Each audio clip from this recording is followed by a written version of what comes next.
Hey, I'm Chris Jones.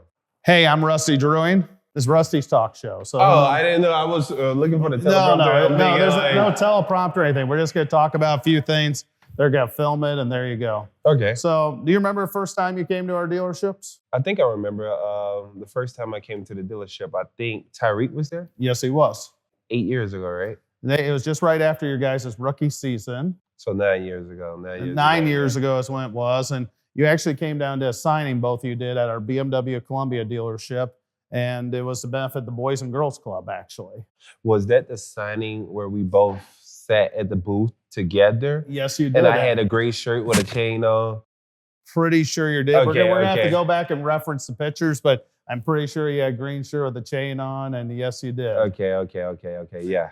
You have really good agents, is all I'm going to tell you about. I remember you giving your envelope after the signing, and Tyreek made the comment that, why is his envelope a lot bigger than mine? I do remember that. Well, thankfully, I do have really, really great agents. Been with me from the beginning of time. So they've always had your back and always taken care of you.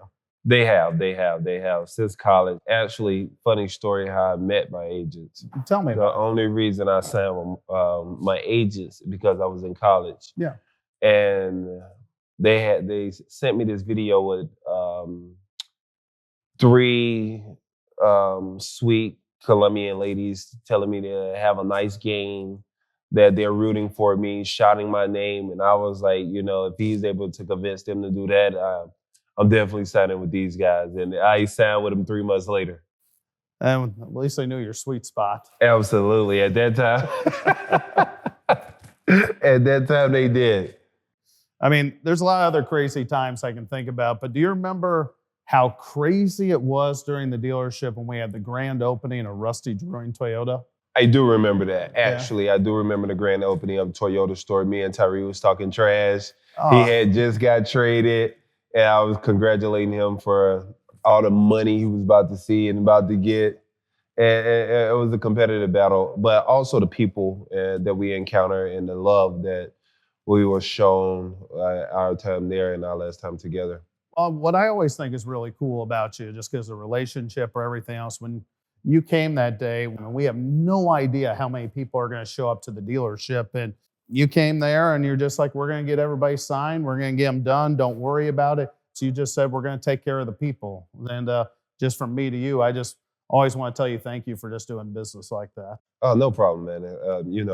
A lot of people come spend their hard-earned money to watch us play. Some, unfortunately, don't get to watch us play. So when they're able to meet us, for them, it could be a life-changing moment. I remember at times that I wanted to meet my favorite athlete or favorite actress. So for those people to stay out there in the sun, wait hour, 2 hours, just to get the opportunity to meet us, I don't take it for granted. Well, we're talking about the grand opening. You stayed there, I think, over 3 hours. You and Tyreek signed everybody's autograph. Give Tyreek a lot of credit because obviously he's just traded to Miami. He could have just said, peace out, deuces. But he came and he still did the thing. I do think it's funny, though. We did the big picture with all the staff in front of the dealership, and you're out there. Casey Wolf's out there. And I think I went over Tyreek because we picked him up as well. And I go, Tyreek, you want to get in this? He goes, nah.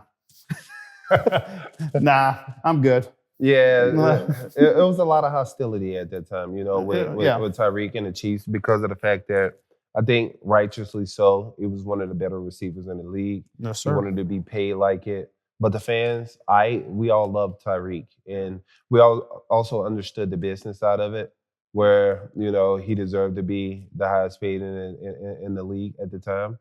But Tyreek was also showed a lot of love to KC. So brought a lot of happy memories, a lot of unforgettable memories that, we shared together. We came in together. We shared rooms at one point in time together because we had to stay together on Ricky Minicamp. So, it was a lot of love there. That's my guy.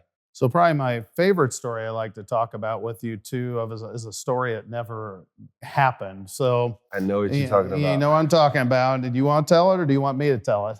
You can tell it. I'll reference. You'll reference it. So, Chris and Tyreek are jarring at each other a little bit, like who could win in a 40-yard dash. And, at first, Chris is negotiating on how many yards he gets a head start on. It first started 5 yards. and then you were adamant about it being 10 yards. Right. And you two are going back and forth, and you want to take it from there? Well, the thing is, Tyreek wanted to run 40 yards, correct? And my thing was with Tyreek being a world class sprinter, because when Tyreek first came in the league, he was sprinting for the Olympics. So I told Tyreek to give me 10 yards where I will only have to run 30 yards. In my head, it's a calculation, right? Linemen are usually drafted by a 10-yard split. Most linemen 10-yard splits are like a 1-2, 1-3. That's really, really good for a defensive lineman. The slow ones are like a 1-5, 1-7. So in my head, I ran a 1-3 in 10-yard split. So with Tyreek being a world class sprinter, if I'm able to run a 1-3 and a 10-yard split and I only have to run 20 more yards, then I can definitely beat Tyreek. And I offered to put 10K up. And Tyreek actually thought about it, because once he thought about it and he realized how much he was gonna have to run and the risk it was gonna take to beat me, yeah, I was gonna win. I was definitely going to win. And once I broke the calculation down and he understood it, he didn't want to race anymore. Well, I also remember at one point I reached in my pocket and I slapped a wad of something on the table as well. And I think you both stood up ready to go. And, unfortunately, one of your agents said, no, no, no, this isn't going to happen.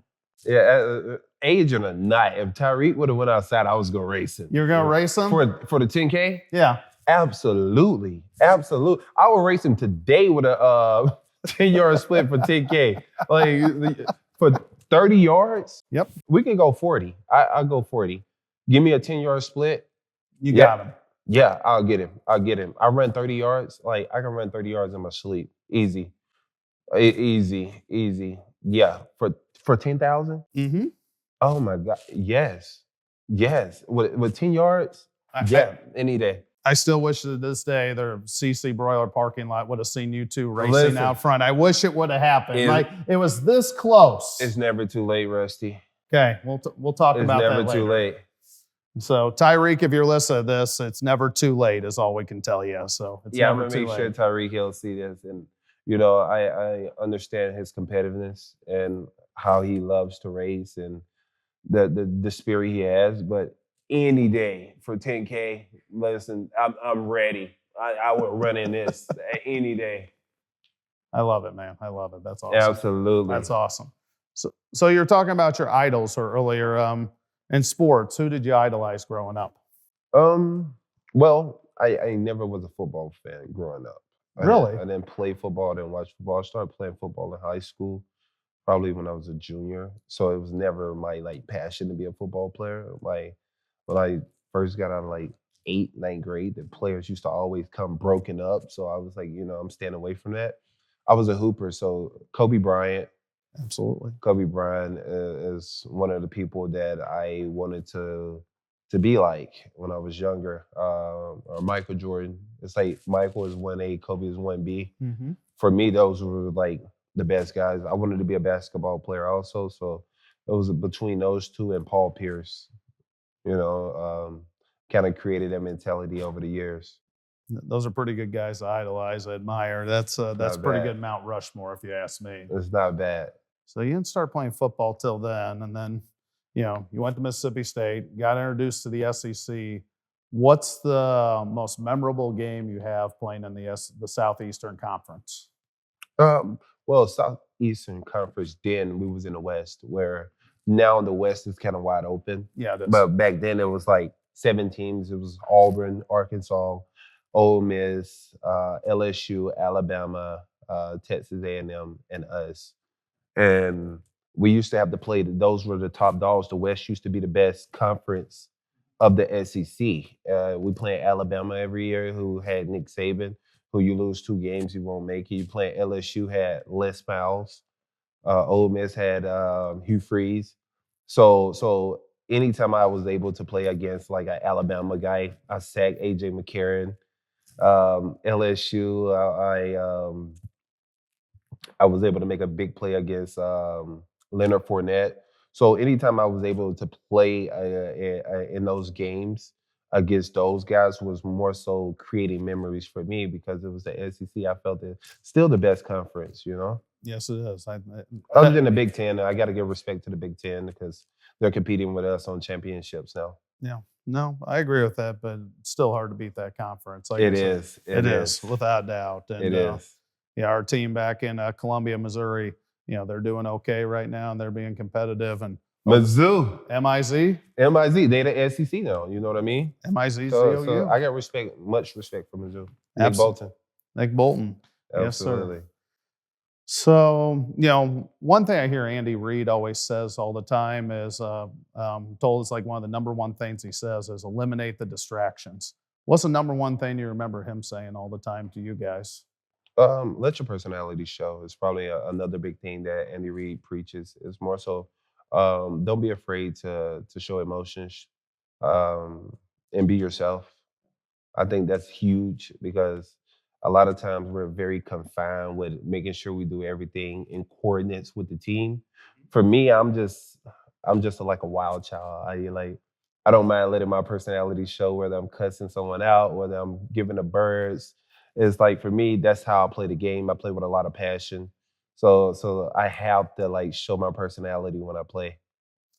I like that because I mean it just shows with all you guys like you don't feel like you hold back ever. You wear your heart on your sleeve and you let it out there. And you see it during the game, you see it on sidelines now. Obviously, Twitter and everything else wants to take those little snippets all the time and play them and make a mountain out of a molehill. Correct, correct. See, lately, I gotta stay away from Twitter. Lately, everything I say has been blowing up. The Jalen Hurts thing blew up. Yep. The Russell Wilson thing, which I meant no disrespect to Russ, but I asked the guy for his jersey 5 times, 5 years in a row, and I didn't get it. I don't want it now. What does he even tell you when you ask for it? Well, I was a young guy in the league. Yeah. It was probably my second year. We played him in the preseason, and he was like, "I got to give this to my charity."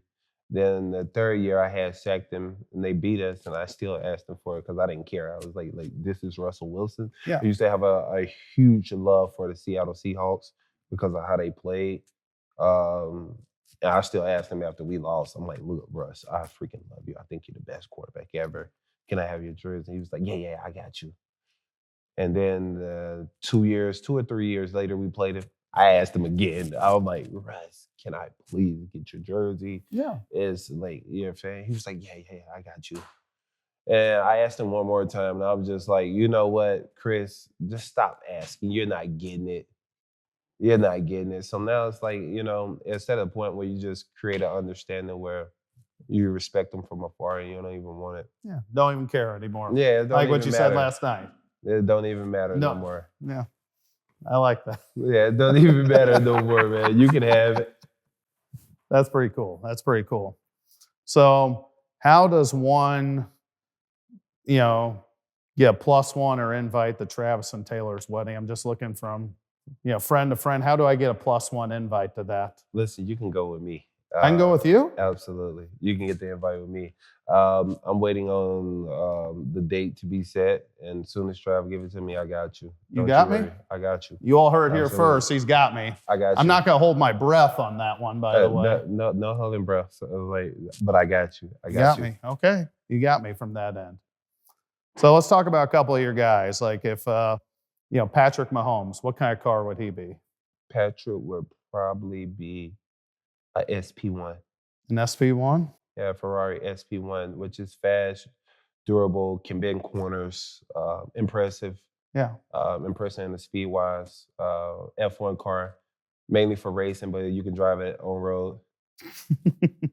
Similar to a Bugatti. Absolutely. World class. Correct. Nick Bolton, what kind of car would he Nick be? Bolton would probably be a Ford Raptor.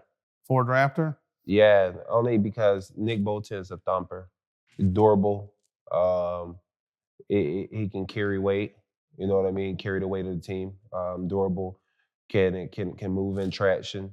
In tough times, he can push through. So yeah, durability. Durability, I like that. Travis Kelce. Travis Kelce, he'll be a Rolls Royce Phantom. smooth operator, drive smooth sailing, very classy, flashy, and it's like that's a hell of a looking car. I would agree with that.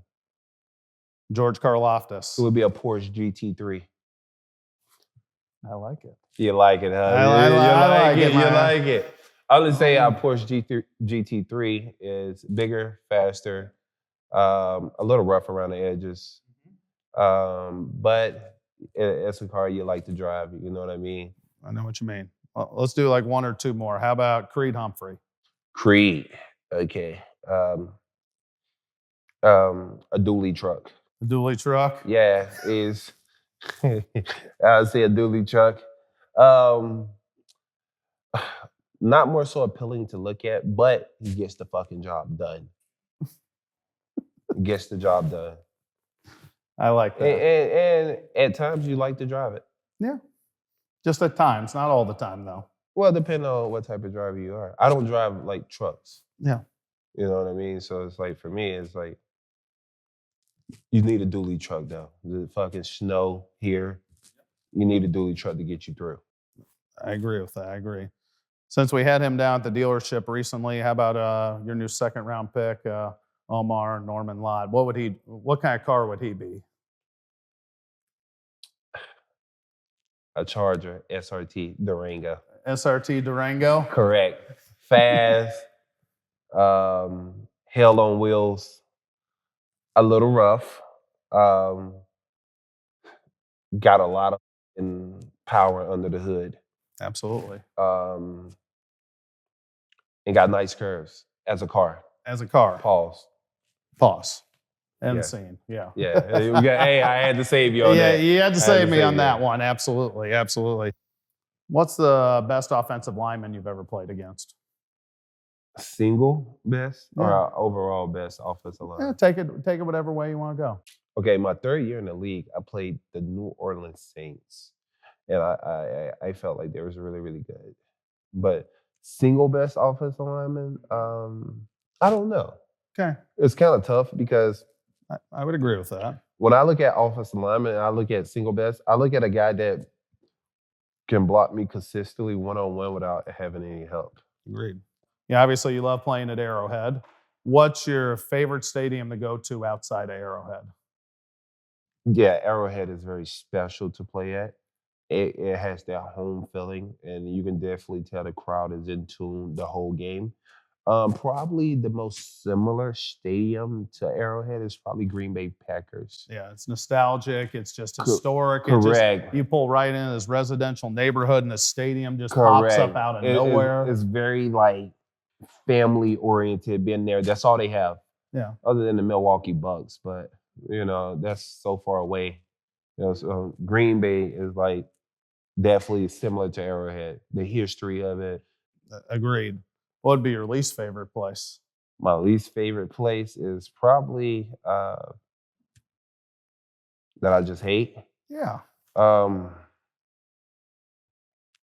Well, I don't hate this place, but it's just I don't ever like going there. Philadelphia. Yeah. I love going to Philadelphia because of the cheesesteaks. I go on this cheesesteak tour every time I go. D'Alessandro's. I don't really do Geno's and Pat's because there's like those local action. Mm-hmm. Yeah, but I have some really, really good.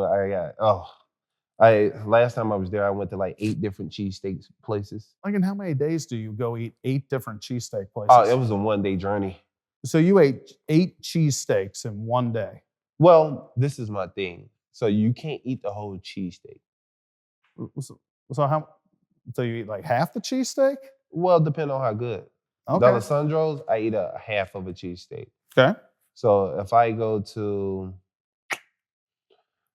let me name a good one. I don't want to give you a bad one. You name a good one. It had one that burnt down. What's the one that burnt down? Oh my God, Jim's. Yeah.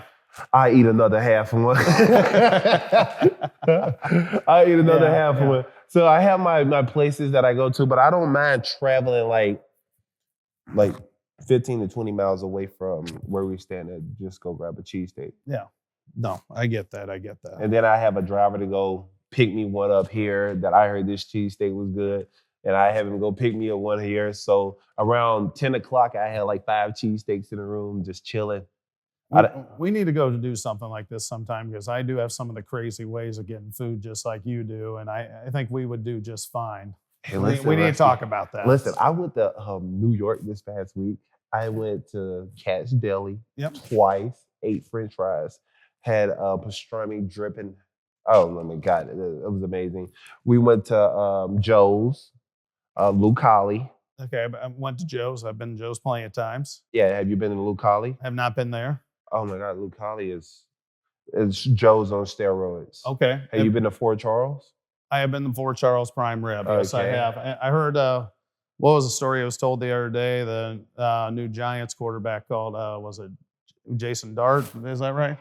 Jackson Dart. Yeah, Eli Manning once told him, like, hey, if you ever need anything, give me a call. And the only thing he called him about was trying to get a reservation at Fort Charles. Yeah, it's hard to get in. You got to know somebody to know somebody. It's legit. Have you been to Teresi's? I've not been to Teresi's. The other pizza place up there, I think it's Ceres, Ceres. Okay. Like you literally order your pizza and you go back 5 or 6 hours to pick it up. I haven't been there. Yeah, like I said, and I found this on, and I probably shouldn't admit this to anyone, but I'm just gonna say, while I was on the plane going there, I found an app that someone would wait in line for me at these places. Like I literally on the plane and they went and waited in line for me at one place, then wait in line for me at another place. I didn't know such things existed. Now we're on to something. There's a guy named Collins. I could show you his app. He's, just for X number of dollars an hour, he will wait in line for you. And you go to like in front of Joe's. He was the first one standing there at Joe's. He's like, hey, I'm swapping with these people. And that was after he ordered pizza from us at another place. We're going to get on the same page about this. Well, we gotta get you on the didn't know same things page. like this existed in this I world, did. did you? Now you just done caught my attention. Yeah, I mean, we're gonna find a way because you love food, I love food, and you just got to know how to work the system. Say less. I didn't know this. Yeah. Yeah. We got to talk about We're going to this. talk about this. That's off camera. We're going to figure this all out. So Oh my God. So they got an app. they got an app that literally, like in big cities like New York, someone will wait in line for you at places so you don't have to wait in line. And you just swap with them or they'll order the food or they'll do whatever. Man, I would have had Cat's Deli for breakfast. Oh my God. Scrambled eggs. I went to Go Bagel Go. Yeah. I ate so much food in New York. Yeah. Like, so we have curfew at 11 p.m. and we can get up at 7 a.m. and we have a walkthrough at noon. So I woke up at like 7:15, left the hotel, went to go eat. I went to Go Bagel Go. I went to grab me a turkey, bacon, egg, and cheese bagel. It was amazing. You're like, if you're in New York, you got to have a bagel. Why not? Yes, you And do. then if you're in New York, you got to go to Cat's Deli. You do? Why not? If you're in New York, you got to go to Joe's to grab pizza. Grab it while it's hot, burn your mouth. You know what I mean? You got to experience some things you just got to go through, man. Absolutely do. Absolutely do. Chris, I want to just tell you thank you for opening up. Thanks for answering a few questions today. And I just want to tell you, just appreciate all you do for Chiefs Kingdom, all you do for us. And Rusty, it's always a pleasure, my friend. thanks, buddy. Yes, sir. This has been a conversation with Chris Jones.